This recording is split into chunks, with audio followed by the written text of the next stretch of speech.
Ladies and gentlemen, I see a man surrounded by threats and fear, trying to gather his every single piece of power to fight against the tyrannies of this world.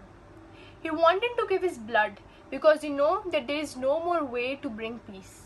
He wanted to give his life because he knows that there is all over greed.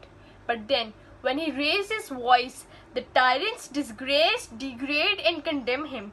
They dishonored him. They dragged him to the mud, gave him a bad name and then killed him. My lord, welcome to the world. Welcome to the new world in which when a man starts to gain some power, he is discredited. Yes, my lord, this is humanity. Yes, my lord, this is brutality, because this is the life in the days of blood. Ladies and gentlemen, let us look at the present dilemma of our educated and humane society of Pakistan. Instead of standing up and doing something worthwhile, we tend to keep on waiting for a miracle. Instead of taking up arms and defending ourselves, we depend on people to protect our rights.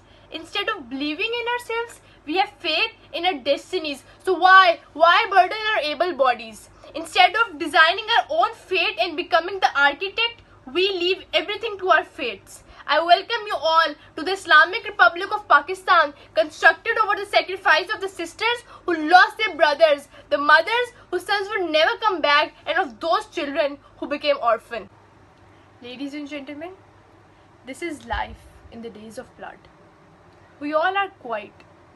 When I see the daughters of my nation are assaulted, molested, raped, and then blamed for it, the silence haunts me.